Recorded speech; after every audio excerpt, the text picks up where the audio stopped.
अभी मैं मनीष के यहाँ पर आया हूँ। ये मनीष का गांव है, समथिंग हरीश के घर से 10 किलोमीटर या 20 किलोमीटर दूर है। यहाँ पर आने के बाद हम लोग सबसे पहले मंदिर के दर्शन किए, महादेव के मंदिर पे आए थे, थोड़ा दर्शन लिए। अभी यहाँ पर नज़ारा बहुत अच्छा आ रहा है, मैं आपको दिखाता हूँ। अभी यहाँ पर ये जगह बहुत ही शांत और बहुत ही अच्छी जगह है।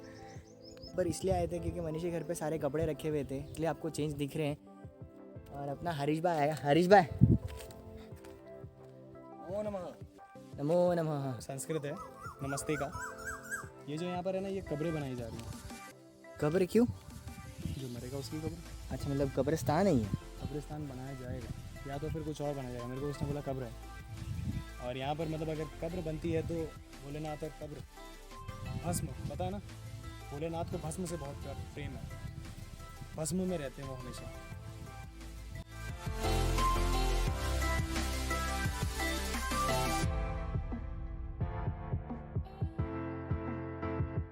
बोलना है भोलेनाथ को भस्म में रहने की कुछ नहीं, आदत एक है। मिनट। हेलो हरीश भाई, बोलिए। हम लोग यहाँ क्यों आए? हम लोग यहाँ पर आए हैं बिकॉज क्या होता है ना कि लोग संस्कृति भूलते हैं।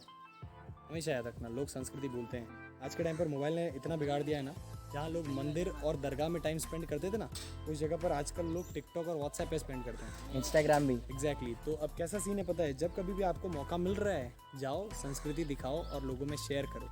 बहुत लोग बोलेंगे अली, पता है कि आप लोग यहाँ जा रहे हो, आप लोग दरगाह जा रहे हो, आप लोग मंदिर दिखा रहे हो।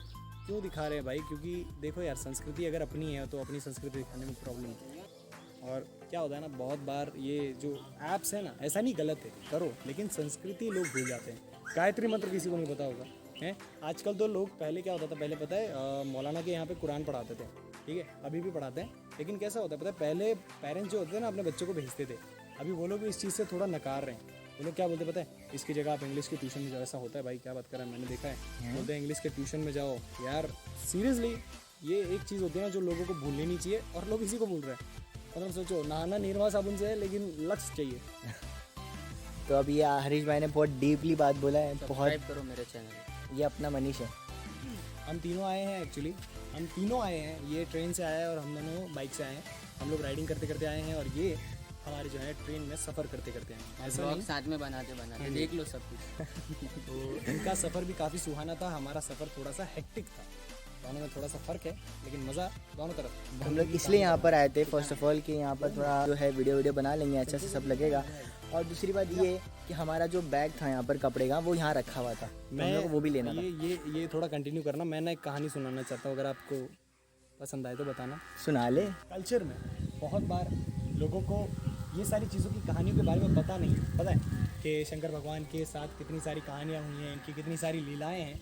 तो एक कहानी मैं बताना चाहूँगा, मुझे बहुत अच्छे से पता है, मेरे पापा ने मुझे बताई थी, और मैं भी इन सारी चीज़ों में बड़ा ध्यान देता हूँ। क्या हुआ था कि एक बार गणेश भगवान और कार्तिकेय ने जिद की कि उनके कैलाश पर्वत पर होली होनी चाहिए, होली का फेस्टिवल मनाना चाहिए। भोलेनाथ ने उनकी बात सुनकर उन्हें हाँ कह दिया, और कैलाश पर्वत के ऊपर भाई होली का त्यौहार मनाने की शुरुआत हुई। जब ये सारी चीज़ें हो रही थी ना, सारे भगवान को निमंत्रण गया।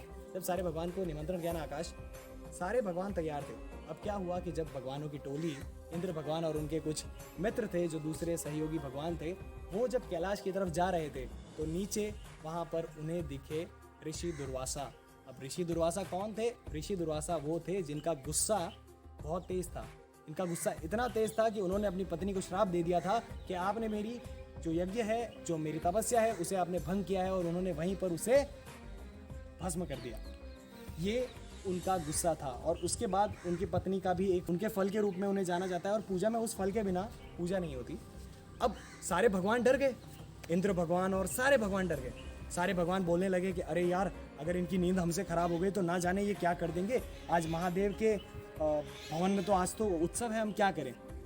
तब सारे भगवान ऋषि से इतना डरते थे कि वो वहाँ पर दबे पैर चलने लगे। दबे पैर चलकर जा रहे थे। इतने में क्या हुआ कि ऋषि दुर्वासा की नींद खराब हो गई। अब ऋषि दुर्वासा की नींद खराब हुई तो वो क्रोध में उठे कि कौन है जिसने मेरी नींद खराब की। उस टाइम पर सारे भगवानों ने माफ़ी मांगी तुरंत, और कहा, हे ऋषि दुर्वासा, हमें तो भोलेनाथ का बुलावा आया था, हम जा रहे थे कैलाश पर। कैलाश पर जाने की जब बात की तो वो वहाँ पर ऋषि दुर्वासा थोड़े से ठंडे हो गए। ऋषि दुर्वासा ठंडे हो गए और उन्होंने बोला, अरे मेरे भगवान के घर पर पूजा है, मेरे घर भगवान के घर पर त्यौहार है और मुझे भी जाना है।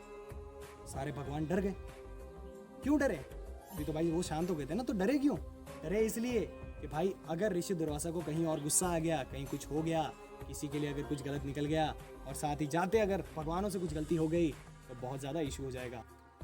फिर भी इतना डरने के बावजूद भी ना ऋषि मुनि को जो सारे भगवान थे, इंद्रदेव और सारे बाकी सहयोगी भगवान, वो उन्हें कैलाश पर्वत पर साथ में लेकर गए। सारा त्यौहार चल रहा था, एकदम फेस्टिवल वगैरह हो रहा था। इतने में क्या हुआ कि भोलेनाथ के बारे में आपको शायद पता होगा कि उनके साथ एक टोली होती है।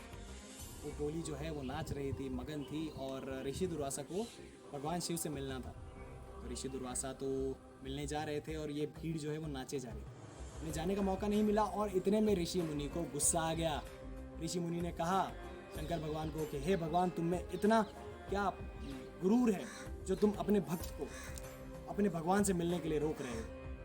क्या एक भक्त अपने भगवान से मिल नहीं सकता? ये बोलकर उन्होंने अपना पूरा गुस्सा बताया। उस दिन ऋषि दुर्वासा ने कहा कि माँ पार्वती और शंकर भगवान दोनों को कैलाश पर्वत पर नहीं रहना चाहिए, आप दोनों कैलाश पर्वत छोड़कर चले जाइए।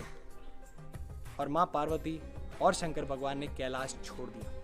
आखिर में क्या हुआ, मैं सीधा एंड में आता हूँ। आखिर में क्या हुआ कि भाई उन्होंने उन्हीं के मुंह से, ऋषि दुर्वासा के मुंह से ऐसी लीला रची कि वो कैलाश पर्वत छोड़ गए और साथ ही में अवतार हुआ मातंग और मातंगी का, जो कि शंकर भगवान और पार्वती माता का अवतार है। मातंग और मातंगी का अवतार एक ऐसा है ना जो कि ऋषि दुर्वासा के बोलने के बाद शमशान में रहने चले गए। ये तो गणेश भगवान ने अपनी बुद्धि लगाई और उन्हें ढूंढने के बाद जब उन्होंने देखा तब ब्रह्मा जी ने ये सारी बातें बताई कि भाई ये उनका अटूट रिश्ता, उनका एक अटूट प्रेम बताने का जरिया है। मातंग और मातंगी देखना एक दूसरे में लीन रहते हैं, मगन रहते हैं।